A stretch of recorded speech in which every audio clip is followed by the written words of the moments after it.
teman-teman, saya bisa merasakan apa yang teman-teman rasakan, terutama yang lelaki ketika berkeluarga di Indonesia. Karena saya orang Indonesia, istri saya orang Indonesia, dan saya tinggal di Indonesia. Jadi saya tahu kira-kira masalah yang Anda hadapi itu apa, sehingga main drone aja susah. Teman-teman udah nonton video saya yang perbedaan orang bule dan orang Indonesia kan, orang Asia pada umumnya. Pada umumnya itu di cara berpikirnya. Saya di video ini saya mau menyampaikan ada 3 masalah yang kita hadapi ketika berkeluarga gitu. Karena saya juga dulu, saya ingat waktu saya umur 30 tahunan, ada teman cewek sama cowok ngajarin saya berkeluarga ini begini Kang, begini. Baik yang cewek yang sama yang cowok itu dua-duanya masih bujangan sama si gadis. Ketika dia nikah asli dia nangis gitu. Karena apa? Prakteknya belum ngalamin. Ya teman-teman juga mungkin ketika ngelihat saya main drone kayak gampang, tapi pada prakteknya ketika Anda ngerasain bisa stres, bisa ribut sama istri gitu. kita obrolin ya. Karena pada umumnya kalau teman-teman nggak mandang kayak apa yang saya obrolin itu nggak penting. Gini, kata Einstein, suatu masa kita akan menghadapi suatu kondisi di mana orang-orang itu jadi generasi idiot karena apa-apa tuh susah komunikasi gitu. Kondisi sekarang kita susah banget komunikasi gitu, itu masalahnya. Kemudian yang kedua, kita memandang kadang kalau ngobrolin masalah keluarga dibilangnya gibah. Enggak, bukan gibah. Kalau teman-teman lihat kayak di kitab-kitab kita juga yang diceritain kayak Fir'aun, kemudian cerita-cerita tentang Nabi gitu kan. Apa yang diceritakan di kitab-kitab adalah kisah-kisah di masa lalu supaya kita jadi percontohan buat kita. Sedemikian sehingga kalau yang jelek jangan diikuti, kalau yang bagus lah itu yang dicontoh. Kira-kira begitu gitu. Kalau teman-teman ada misalnya masukan, ada pertanyaan, jangan khawatir, saya mah santai aja, tulis aja dalam komentar. Kita mulai ya.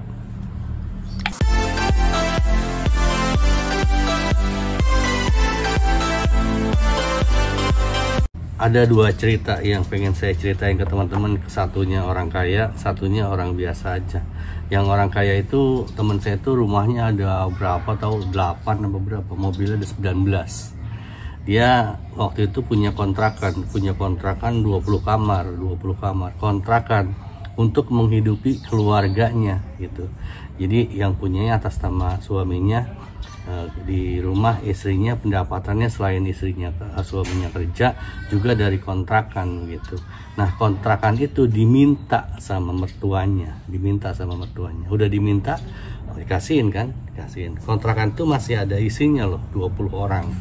Yang 20 orang itu dikasih uang pengusiran, uang pergi dari kontrakan gitu kan. Kemudian diserahkanlah itu kepada mertuanya. Setelah diserahkan ke mertuanya, dipakai sama mertua dan keluarga dari pihak mertua gitu.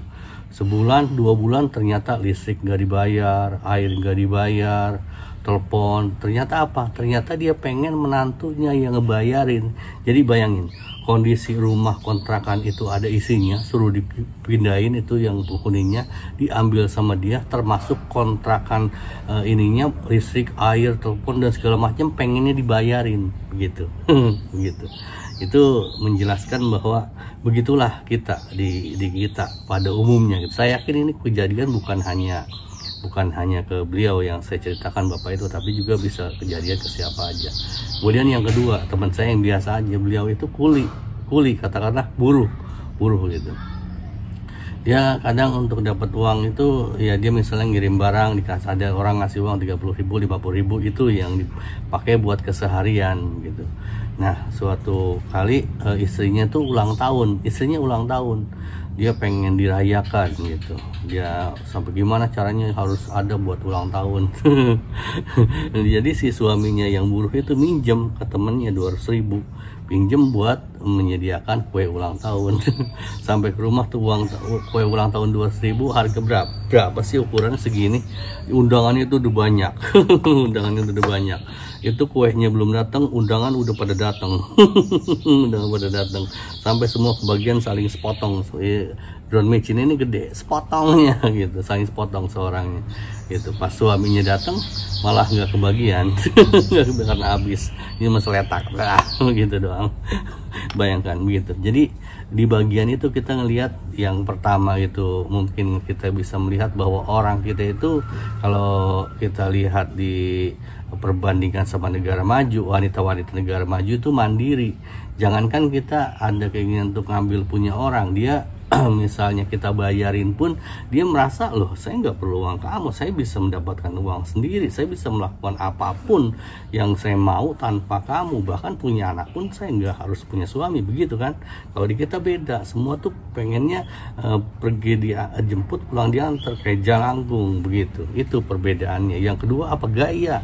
Teman-teman, kondisi sekarang itu yang membuat kita hidup kita susah itu kebanyakan gaya, dan umumnya para ladies ya teman-teman yang punya istri ngerasain kan, ulang tahunnya pengen dirayain, anaknya ini sunatan pengen rayakannya 7 hari 7 malam, harus pakai ini, harus pakai itu, hadiahnya pengen banyak, kita ngasih salah, nggak ngasih salah gitu kan, ngasih semua harus kebagi gitu. Ada teman saya punya uang punya uang 20 juta habis sama istrinya cuma buat bayarin teman-temannya doang begitu. Jadi begitulah kesulitannya di kita. Nah, bagian itu saya pengen mengajak teman-teman untuk kondisi sekarang itu kondisi susah teman-teman. Nih, saya udah sampaikan di video-video saya, silahkan cek video-video saya bahwa kondisi kita yang bikin susah itu ada 3. Yang pertama itu jumlah penduduk kita makin besar. Kita kan jumlah penduduk 280 juta jiwa. Kemudian lapangan kerja itu makin sedikit karena sekarang udah apa-apa pakai mesin, pakai AI, pakai teknologi. Bahkan teman-teman kalau pengen punya istri juga mungkin nanti bisa pakai beli ini aja, beli AI aja. Sekarang juga di Shopee, di segala toko online ada itu yang mau pantat doang, yang bisa embik-embikan, yang bisa emput-emput gitu, bisa basah sendiri, bisa anget, bisa getar gitu. Ada itu harga 200 ribuan udah bisa kita beli selangkangan gitu. Lalu apa perempuan juga apalagi mau beli misalnya yang beginian dildo banyak gitu, nggak perlu lelaki zaman sekarang gitu. Yang saya pengen ajak itu untuk kondisi sekarang udahlah, yang gaya-gaya nggak perlu gitu loh, kita pakai yang penting-penting aja. Yang penting kita terus yang utamanya gitu, kebutuhan dasar manusia itu apa sih? Ya makan, ya pakaian gitu, ya tempat tinggal, itu aja dulu penuhi. Selebihnya yang gaya-gaya nggak usah gitu. Itu yang pengen saya ajak gitu. Yang pertama ya tadi kesulitannya, yang pertama jumlah penduduk, yang kedua kemudian lapangan kerja yang makin turun, yang ketiga orang tuh kebanyakan orang kita kebanyakan doyan utang. Please sudah jangan utang itu hanya untuk sesuatu yang punya nilai investasi gitu.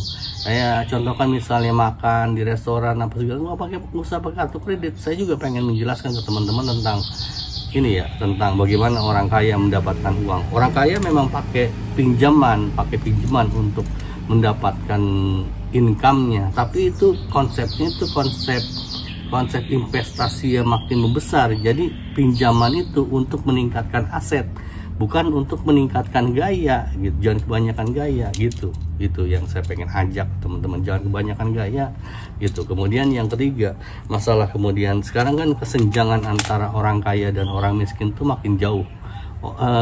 Kaum menengah, middle class, kan ada lower class kayak saya, orang-orang miskin, orang menengah, middle class, kemudian ada upper class. Itu yang middle class itu hilang. Jadi kesenjangan tuh makin jauh antara si kaya dan si miskin tuh makin jauh. Nah, saya mengajak misalnya buat pada orang kaya gitu, ya kita kalau uang buat apa sih? Kita kan untuk kesejahteraan diri kita. Tapi kalau udah kebanyakan, yang terlalu itu bikin pusing. Ke banyak orang yang stres karena kebanyakan uang.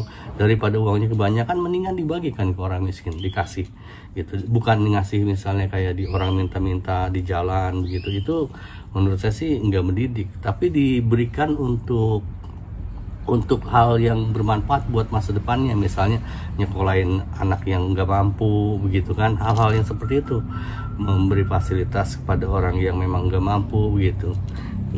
Saya sendiri saya udah mencontohkan. Saya nyekolahin dulu nyekolahin anak orang, dan alhamdulillah udah selesai gitu.